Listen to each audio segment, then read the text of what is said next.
Assalamualaikum warahmatullahi wabarakatuh. Halo Sobat MyITS Learning, perkenalkan saya Novianti Santoso dari Departemen Statistika Bisnis Fakultas Vokasi ITS. Selamat datang di MOOC berjudul Komputasi Statistika dengan R bagian keempat, yaitu Statistika Inferensia. Pada part ini Anda akan belajar beberapa hal yang berkaitan dengan statistika inferensia dengan menggunakan R. Di antaranya adalah uji hipotesis satu populasi, uji hipotesis dua populasi, uji T berpasangan atau pair t-test, ANOVA one way serta ANOVA two way.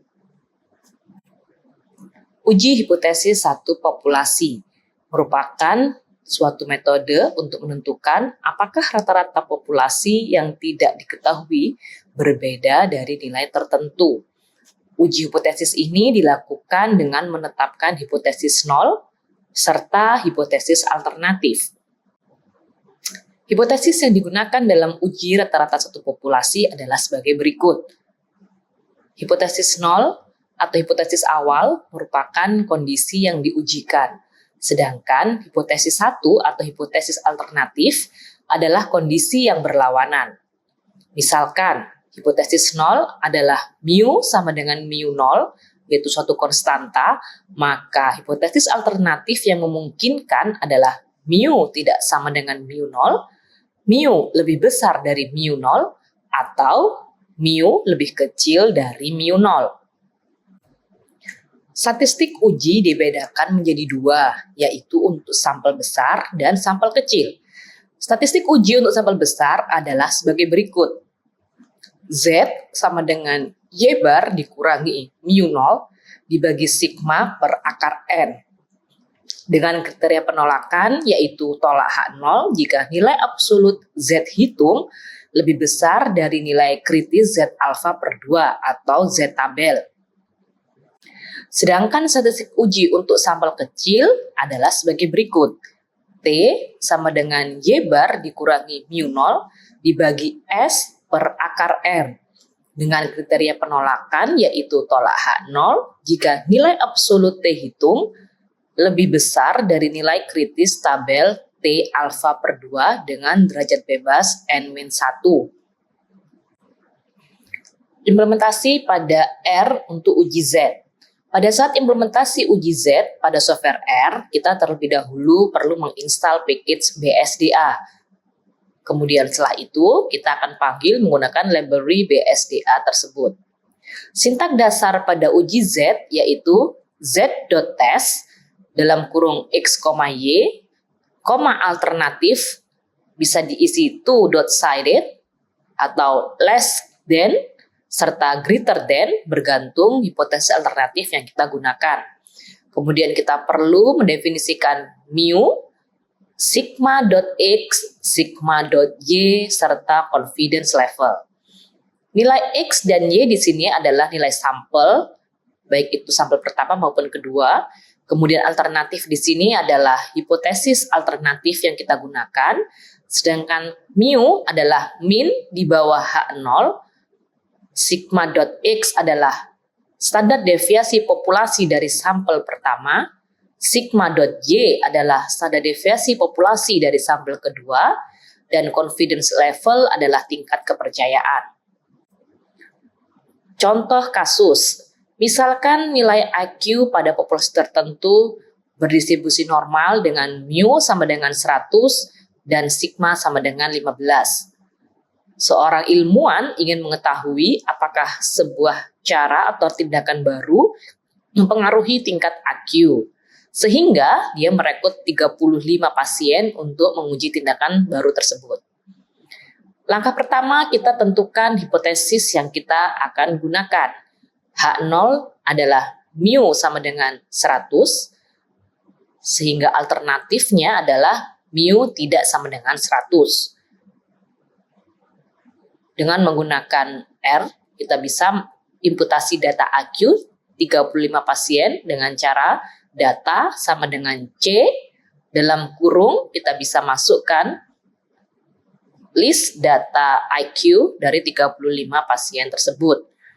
Kemudian kita bisa tuliskan z.test dalam kurung data, koma alternatif sama dengan two-sided karena hipotesis alternatif kita adalah tidak sama dengan, kemudian mu sama dengan 100, sigma sama dengan 15, dan confidence level yang kita gunakan adalah 0,95.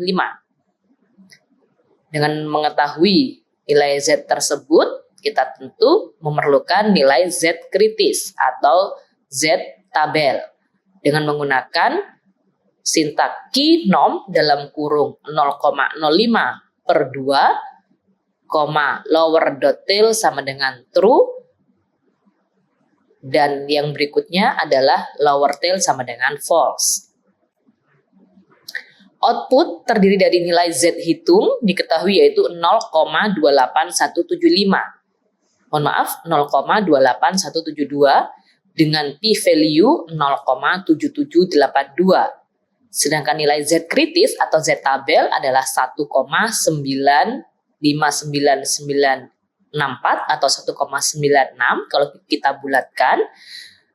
Dan karena nilai Z hitung lebih kecil dari Z tabel, maka kesimpulannya adalah gagal tolak H0, yang artinya nilai IQ karyawan sama dengan 100.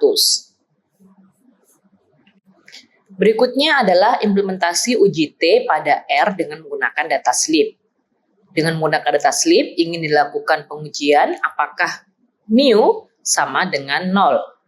Langkah pertama, kita tentukan hipotesis 0 sama dengan mu sama dengan 0, dan hipotesis alternatifnya adalah mu tidak sama dengan 0. Data slip merupakan data yang sudah ada pada software R, sehingga kita tidak perlu melakukan input secara manual, cukup menuliskan data dalam kurung slip, dan untuk mengecek isian dari data tersebut, kita cukup menuliskan slip. Dan outputnya adalah sebagai berikut. Terdiri dari 3 kolom, yaitu extra, group, dan ID. Kita akan melakukan uji T dengan menggunakan sintak t.test dalam kurung X sama dengan slip $extra, yang artinya kita akan menggunakan data pada kolom extra, kemudian mu sama dengan 0, dan alternatif sama dengan two-sided. Output dari sintak tersebut adalah nilai T yaitu 3,412 dengan derajat bebas yaitu 19 dan p-value-nya yaitu 0,02918. Sedangkan nilai T tabel atau T 0,05 per 2 dengan derajat bebas 19 yaitu 2,093024. Karena nilai T hitung lebih besar daripada T tabel, maka dapat disimpulkan adalah tolak H0, yang artinya nilai rata-rata waktu ekstra tidur tidak sama dengan 0. Kedua, uji hipotesis 2 populasi. Sama halnya seperti uji hipotesis 1 populasi, pada uji hipotesis 2 populasi bisa juga menggunakan sampel besar dan sampel kecil. Hanya saja pengujian rata-rata yang dilakukan pada 2 populasi yang berbeda. Hipotesis yang digunakan dalam uji rata-rata 2 populasi adalah sebagai berikut. H0 yaitu mu1 sama dengan mu2 dengan beberapa kemungkinan hipotesis alternatifnya yaitu mu1 tidak sama dengan mu2, mu1 lebih besar dari mu2 atau mu1 lebih kecil dari mu2. Statistik uji untuk sampel besar adalah sebagai berikut. Yang pertama, dengan kondisi jika varians kedua populasi diketahui dan berbeda. Yang kedua, jika varians kedua populasi tidak diketahui dan berbeda.